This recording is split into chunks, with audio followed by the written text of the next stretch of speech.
Hi guys, James at Rampant Lion Reviews again for you today with another beer review. For this one we are going to stick to Scotland and we're going to return to a brewery that's featured on the channel a good number of times before. I've had some really nice beers from these guys over the last couple of years. They are still a relatively new brewery in the Scottish craft beer scene, but they are very well regarded these days. We've had a few different styles from them, but I would say they are best known for their New England hazy IPAs. Now the beer that we're going to have a look at today is one of the lower ABV beers that I've had from them, but I have to say I'm quite curious to see how that side of their brewing turns out, because this beer has had a good write-up actually, so looking forward to trying it.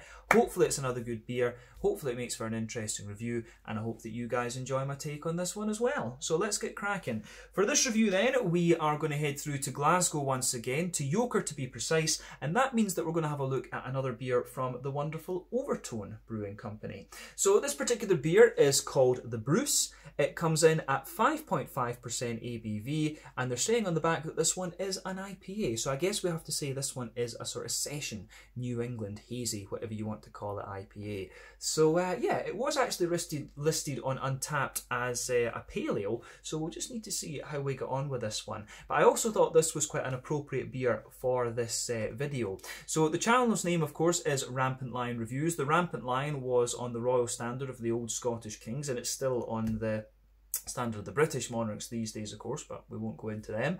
But yeah, you know, this one called the Bruce. The Bruce was potentially the most famous King of Scots, actually, or the most famous Scottish monarch. One of the time, probably between him and Mary, Queen of Scots, to be honest with you.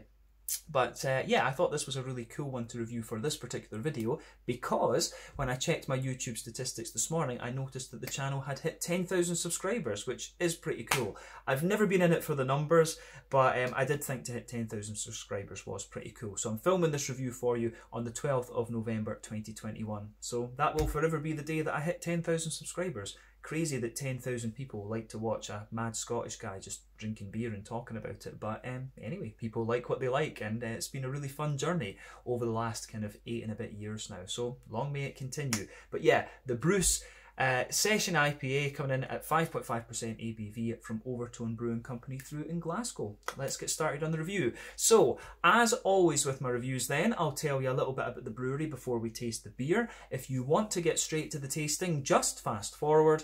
All the usual links are in the video description below. That's the brewery website, the link to my other reviews that I've done from Overtone Brewing Company before, and we will no doubt add more to that list in the near future. There's all the usual social media down there. If you want to see more reviews, do please consider subscribing to the channel. The whole channel, of course, has a geography-based tagging system, so you can go into the homepage and search for beer based on country, city, state, county, province, prefecture, whatever it is you happen to be interested in. Do check out the playlists of beers from different countries. There is one there for all the Scottish beers that I've reviewed for you. That's being added to very regularly at the moment because I am at home in the motherland of Scotland for a little while. And as always, please do get in touch and let me know some of the other beers and breweries that you guys would like to see me review. It's always great to hear from you guys that are watching the videos, and the support that you show the channel is hugely appreciated. So anyway, to tell you a little bit about Overtone Brewing Company then, on to my brewery notes. So Overtone Brewing Company, as I've mentioned to you already, are based in Glasgow, Yoker to be precise, and the company was founded back in 2017 by Bo Wang, who is originally from Beijing in China. But he had been a home brewer for a number of years before founding the brewery, and the name Overtone comes from Bo Wang's love of techno music. He's a massive fan of that, and that apparently explains the style of artwork that you'll see on these beers as well. But Bo Wang hired Dan Miller, who's from New Hampshire in New England in the northeast of the US, to come in as his head brewer, and he'd previously worked as a head chef, but he also worked as a brewer in England, New York over in the States, and also in Scotland for 6 Degrees North, who I do recommend you check out, by the way. Mainly a Belgian style brewery, but they've got some very nice beers. But also involved in the brewing team is Martin Conahan, who worked in the beer scene down in New Zealand for a good number of years, and he does a few other things around the brewery as well, but he is quite involved in the brewing side of things. But the brewery itself can be found in the New Albion Industrial Estate in Yoker near Renfrew and Clydebank, and they began their brewing operations in 2018. But the brewery doesn't have a fixed range of beers, so they're always brewing different beers, and as of November 2021, when I'm filming this review for you, they've produced around 50 different varieties of beer, if you like. So there's quite a few different styles, and as I said earlier, they are mainly known for their New England hazy style IPAs, but they've been doing a couple. I've seen a Hefeweizen recently, recently. We've had a lager from them. We've had a few West Coast IPAs. We had a coffee IPA from them. That was actually the very first beer that I tried from these guys, and it was awesome. So if you ever see a beer from these guys called the Rwandan Press, I highly recommend that you check that out. But they've also done a good few Imperial Stouts. We reviewed 2 of those on the channel, and they have started barrel aging some of those as well, and I do have one of those that I'll review for you at some point fairly soon as well. But generally speaking, a very good all-round brewery. And they are starting to kind of expand their horizons a little bit, which is very, very cool. But other than that, there's not much I can really tell you about Overtone Brewing for the moment. So if you want to learn more about these guys, you can check out the brewery website. You can follow them on Facebook and Instagram to keep up to date with all the latest goings on. And you can check out the Rate Beer, Untappd and Beer Advocate pages to learn a little bit more about all those different beers that they've done. But yeah, for the moment, that is your history section on Overtone Brewing Company. Hopefully we'll see a tap room from these guys in Glasgow at some point. But I think there was talk that they were going to open up something at the brewery, so we'll need to keep our eyes peeled for that, and we will do an out and about video when that happens. But yeah, let's crack on and have a little look at the beer. So once again, you can see that wonderful style of artwork that you come to associate with Overtone Brewing Company, but I think it is it does look very, very nice, I have to say. You can see Overtone, the Bruce on the side there, which is awesome. 5.5% ABV. This, of course, is a 440ml can. I bought this beer at Beer Hive through in Edinburgh, incidentally, so once again, a big shout out to Fraser. They're an awesome guy who's always willing to talk beer when you go in. And I think I paid about £4 for this, maybe £4.50, something like that. So that translates to roughly, you know, €5.25, maybe about 52, 53 Swedish kroner. And in American dollars, it's probably somewhere in the region of $6. So not bad when you consider what it is. But yeah, of course, in Sweden, the craft beer prices are a little bit lower because of Systembolaget when you buy the Swedish brewed ones, at least. But yeah, not too bad, but lovely looking beer this. The reason this one is called the Bruce, actually, we never said that earlier on, is because it uses a blend of hops from New Zealand called the Bruce. So the hops that are in this particular blend are Nelson Sauvin, Motueka, Pacifica, and Southern Cross, which we've come across quite a few times on the channel before. So Nelson Sauvin, as we know, is a big 16% alpha acid beast, lovely kind of white and green grapey flavours out of that. Some people might say gooseberry. Motueka is about 8% alpha acid, and that usually gives you a lot of limey character. Pacifica, I think, is maybe about 6 or 7% alpha acid. It's quite a low alpha acid one, and that usually gives you a big bit of orange. And Southern Cross, I think, is another one that comes in maybe about 9 or 10% alpha acid. The New Zealand hops are surprisingly low in their alpha acid when you consider how much flavour you get from them, but Southern Cross is a big sort of lemony, citrusy hop, if memory serves me correctly, kind of like Centennial in a way. But yeah, it should be really nice, this one. If you put that, if you put those hops together in any IP, I think they would turn out quite nicely. But yeah, 440ml beer, this one, as we said, a 5.5% New England Hazy, whatever you want to call it, session IPA. It's got oats and wheat in the malt base. So I think we should just get this guy out and have a look at it, and we'll do a big cheers to 10,000 subscribers. And I think a very aptly named beer for the channel, of course. Rampant Lion Reviews, Robert the Bruce. Love that guy. Just fascinating to read about him. If you haven't done so, I would recommend you have a read about the life of Robert the Bruce and, you know, the Black Douglas. William Wallace is very interesting to read about as well, but, you know, medieval Scotland and the Wars of Independence is a very interesting time. This is a lot paler than I thought it was going to be, but I'm sure that's not really going to affect the flavour of the beer all that much. So, anyway, as you can see, this beer has poured very nicely. The head isn't too big on this one. I would say the head comes in at about, it's actually about a quarter finger, and I would say that it's a perfect white head there. It is fading away to be a very kind of thin foamy layer, but there's a nice kind of thicker ring just around at the edge of the glass. But you can see this one's a lovely, very, very kind of pale yellow colour. It's almost just like a kind of pineapple juice or something like that. So as I always tell you in these New England Hazy reviews that I do, I love to compare the New England Hazy IPAs to different fruit juices, because that's just what their appearance reminds me of. But yeah, this one is very, very much it very much is like a kind of light pineapple juice or mango juice or something like that. I would go with pineapple juice. I was actually drinking some pineapple juice the other day, and the colour of this is pretty much exactly the same. So yeah, we'll go with pineapple juice for the colour. But remember, the colour of your beer depends on 1, the type of malts that you use, 2, the length of your wort boil. The longer you boil the wort, the more the sugar's caramelised, thus you get a darker colour of beer. A paleo like this is probably going to undergo a wort boil of like 70, or a session IPA I should say, will undergo a wort boil of, you know, 70 to 90 minutes. But yeah, I think it's just mainly those two variables that do it, but adjuncts and barrel aging can of course affect it too, but in this case we don't have to care about those so much. But the level of haze on this one for a 5.5%er, I have to say, is pretty damn impressive. But remember, the level of haze depends on the oak content, the wheat content, and the particular yeast that you're using. So yeah, it looks very, very nice, this beer, I have to say. So yeah, in terms of what you'd expect from a New England session IPA, this one pretty much looks the part, but definitely a lot more hazy than some of the ones I've seen at this ABV before, but nothing wrong with that. Let's take a closer look at the aroma then and just see how we get on. I'm really curious about this. Ooh, that does smell pretty nice.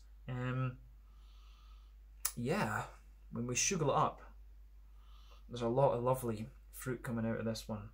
Absolutely. So first impression of this, I'm going to say, the first impression of this one is that it's quite a bready but quite wheaty and bitey New England IPA. The green component is quite smooth but quite floral, and you've got some lovely kind of oily, juicy, fruity characters out of it. So I do like how all of that goes together in this one. It smells just very, very nice. I'm just going to stick the rest of it in because, you know, might as well.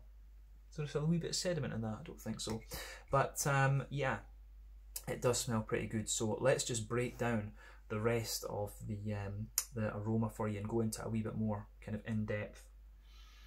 So backbone of this one, as I said, this beer, you get a lovely kind of soft white bready character coming out of this one. That is the linchpin of the beer. There's one or two little bread crusty elements in there, and you do have a nice little bit of a kind of wheaty, bitey sort of thing at the very back of the nose.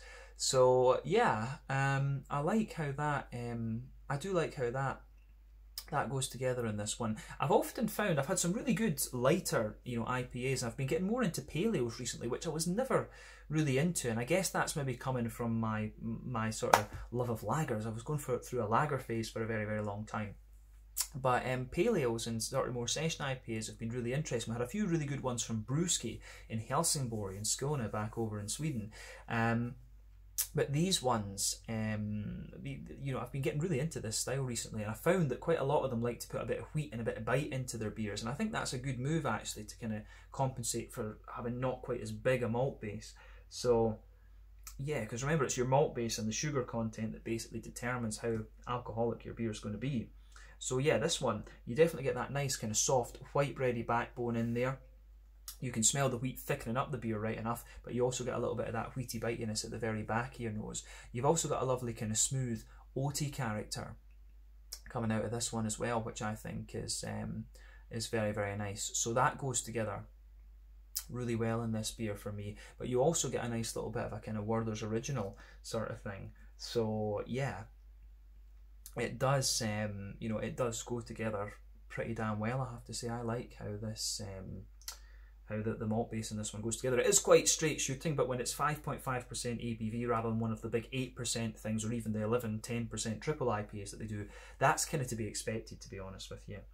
I'm not surprised by that in the slightest. So yeah, I do like how this one goes together in that sense. Malt base, very straight shooting, you know, white bread, a little bit of oaty smoothness, wee teeny bit of Werther's Original thing in there, but you also get a little bit of yeah, you also get a nice little bit of a kind of just wheaty bitey kind of thing in it.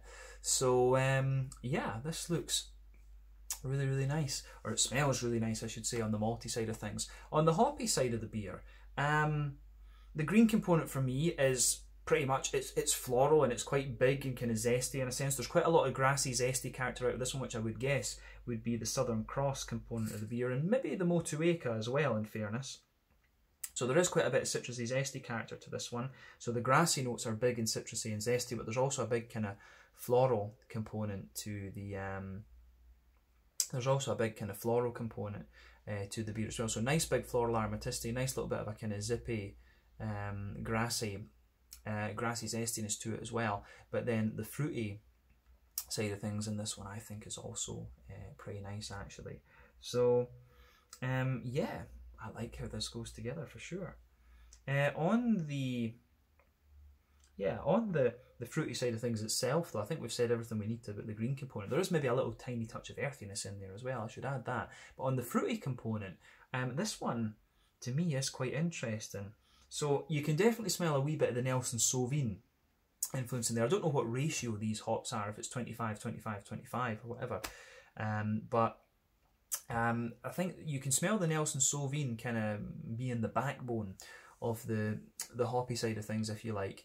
But you can also smell a wee bit of the orange from the Pacifica. But to me, both the Nelson Sauvin and the Pacifica, it's the sort of white green grapes, gooseberry sort of thing, and the orange, they really take a back seat to the big lemon limey character. So for me, it's the Motueka and the Southern Cross that really come out quite nicely in this one. But we'll see if that's reflected in the flavour, because it's quite, from the aroma, it's quite difficult to say. It just smells like a very nice kind of smooth, juicy sort of thing. So yeah, I like how this beer goes about its business from that perspective.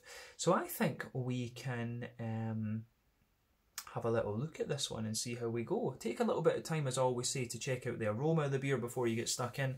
But let's have a taste of this and see what it's like. So this one is the Bruce, a 5.5% session, I guess we can say, New England Hazy, whatever you want to call it, IPA, from Overtone Brewing Company in Yoker in Glasgow. A cheers to this one on 10,000 subscribers. Just mental. So let's go for it.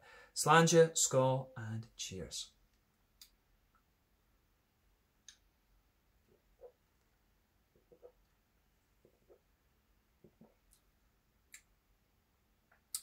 Yeah, it's pretty interesting. Now, what I'm going to say is my first impression of this beer, you can definitely get a little bit more of the yeast and things out of this one, and quite often I find this in lower ABV IPAs and stuff like that. You do get a little bit more of the yeasty character coming out of this one for sure. So it's kind of interesting because this beer does have a wee bit of that sort of farmhousey, kind of crackery type vibe to it. So yeah, that's interesting with this one.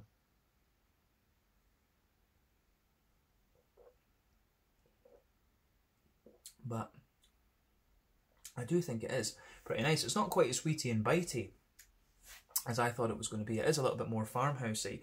So as I've told you in previous New England reviews, for me there's a few different directions you can take the New England hazy IPAs, and quite often they'll display multiple characteristics. So you can be a little bit more farmhousey and kind of yeasty, rye leaning and grainy, wheaty and bitey, oaty and creamy, barley malt leaning and bready, or you can have a bit more kind of brown sugary sweetness. This beer does have a wee bit more of a farmhousey character to it, but you certainly get a little bit of the wheat on the aftertaste, and a little bit of, you can detect the oats and the barley malt in this one as well. So there's a few things coming out in this one, which is interesting. But for a session IPA, this one I think is pretty good, actually. It is pretty solid. So yeah, gets a thumbs up from me. I would say, probably my favourite, I enjoyed the Go West beer that I had from, or Kanye West, I think it was called. I really enjoyed that one. That's probably my favourite IPA that I've had from Overtone. The New England stuff is always really good, but if you've watched the channel, you will know I like a kind of sweeter malt base, if you like. I do like the West Coast double IPAs. So those are kind of more up the street. So that's the one that rings in mind for me as my favourite Overtone beer, other than the Rwandan Press, which was the very first one. It's just, there's the nostalgia factor in there as well. But yeah, this is a really solid New England session IPA, this one. So big thumbs up to Overtone for this one, absolutely.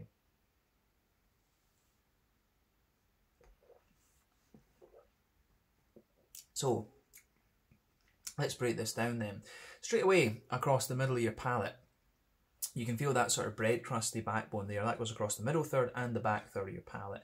On top of that, you can feel the kind of barley malt white bready layer, which is kind of there, and that's thickening out. That is thickening out all of the kind of bready character in the beer. So I definitely can appreciate that about this one. And we'll focus on the middle third of your palate just now. So as I said, you've got bread crust, you've got the kind of thicker wheaty layer, and then down the middle line of your tongue, you do get a little bit of the oatiness in there. The oats will give you a little bit of sweetness, but they also give you a little bit of a kind of smooth, dry sort of thing. And then potentially in the very dead centre of your palate, you've got a little tiny circle there, where the kind of Werther's Original, where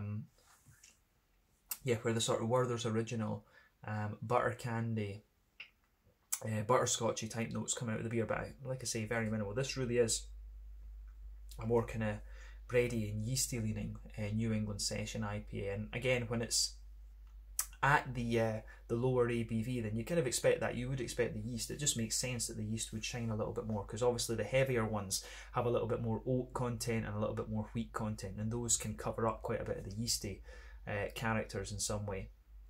But yeah, I think, to be honest, that covers everything I would say about the middle third of your palate. Potentially one or two little woody undertones towards the front of that middle third of your tongue, but yeah, I think it goes together really well. So yeah, malty side of this one's pretty nice. Let's look at the back third of your palate and just get the yeasty side of things in the other part of the malt.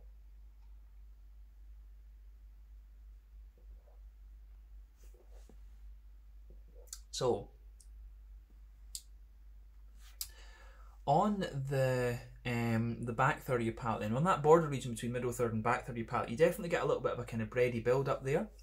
You can feel a wee bit more of that more kind of bread crusty element, but you can feel underneath you do get a little bit more grainy bread crust on the back third. You get a bit of the wheatiness sitting on top of it, but you also get quite a big you also get a nice little bit of a kind of big wheaty bitey sort of thing. But yeah, there's also some really good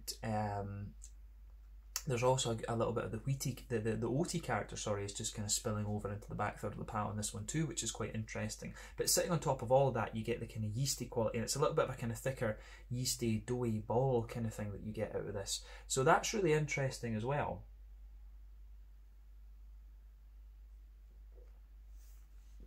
So yeah, I can certainly appreciate how this beer goes about its business in that regard. But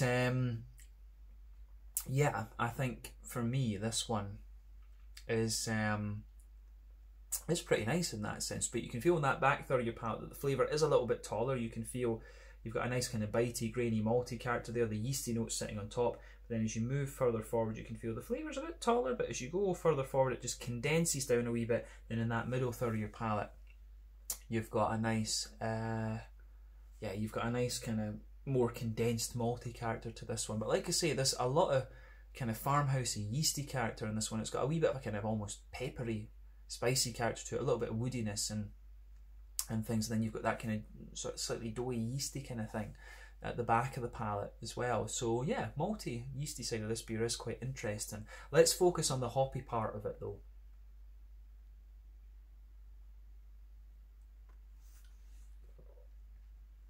So, on the hoppy side of things, you get a nice little bit of earthiness in there, but then yeah, as you go further forward on the back, from the back corners of your palate on this one, you get a little bit, you do get more of a floral character. It's kind of like a wet floral character, but then as you push towards the kind of front corners of the palate, it's a lot more kind of floral and aromatic in that sense. So a nice big floral aromaticity there, but still quite wet in fairness. But around the front curve of your palate, you get a bit of a kind of lighter, zesty, grassy kind of thing, but again, it's like a wet, fresh cut grass. The green component in this beer for me is quite wet in terms of its flavour nature, if that makes sense. But on the front third of your palate, you get that nice oily bubble where those juicy, fruity esters just roll their way out of the beer.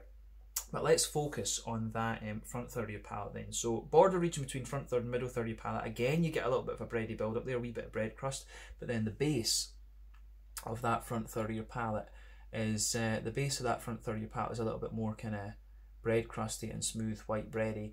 But then on top of that, as we say, you get that nice oily bubble where the juicy fruity esters just kind of push their way out of the beer. And this one's quite interesting because the fruity character is quite oily, and there are a few other kind of big zesty notes to it as well. So let's just go through that fruity component of the beer.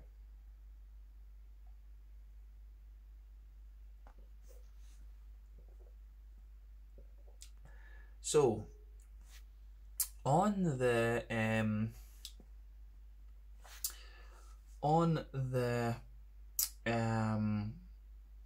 back of that front third of your palate, you do get a wee bit of a kind of citrusy, zesty sort of thing. It's almost like a kind of there's almost like, it's almost like a teeny little bit of like passion fruit or something like that. But then it's more or less like a kind of general. It is a little bit more like a kind of general citrusy kind of vibe.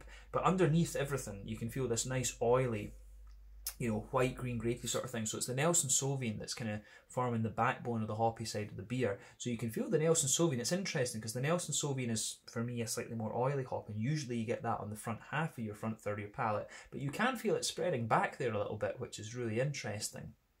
But on top of that, as I say, you get a little bit in the front half of that front third of your palate. You can feel a little bit of the orangey characters from the Pacifica component of this Bruce blend. But then as you go right to the edge of the tip of your tongue, you can feel, I think the Motueka, in fairness, the sort of limey component starts about halfway across that front third of the front half of the front third of your palate.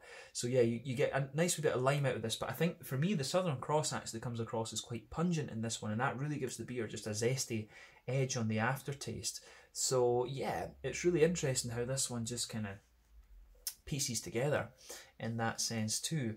So yeah, for me it's quite a zesty leaning paleo, this one. A session IPA, I should say. It says on the back it's an IPA, not a paleo. Untappd had it listed as a paleo, as I said earlier, though. So, yeah, the way that this goes together, I think, is really quite interesting in that particular regard. So, yeah, quite a zesty and kind of wheaty bitey, but also quite farmhousey type session IPA, this one. So, yeah, I don't know if Overtone used their own kind of house yeast or whatever, but this beer, this one certainly kind of shows off the yeasty characters in some of their beers a little bit more, actually. So yeah, interesting stuff, really interesting stuff. So I guess we can leave it at that for the tasting part. Let's just move on to round off with the mouthfeel of this beer.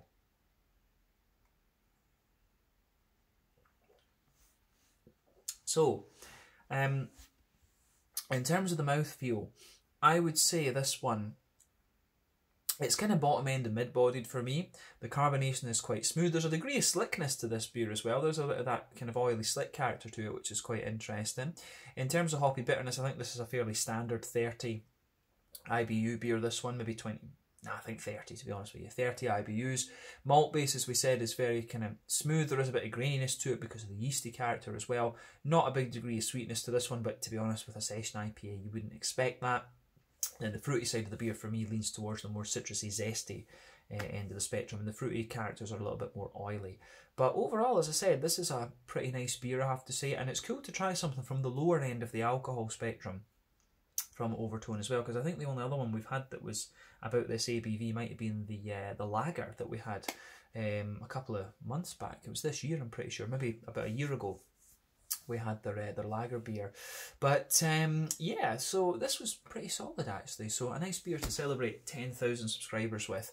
But I think we can leave it there. Once again, thank you for watching my beer reviews. Until the next time, please like, subscribe, share, all the usual YouTube stuff. Let me know your own thoughts on this beer in the comment section below. Let me know what your favourite beers are from Overtone Brewing Company. And we will no doubt return to these guys again at some point soon. This was the Bruce 5.5% Session New England IPA from Overtone Brewing Company through in Yoker in Glasgow. Slàinte, skål, and cheers.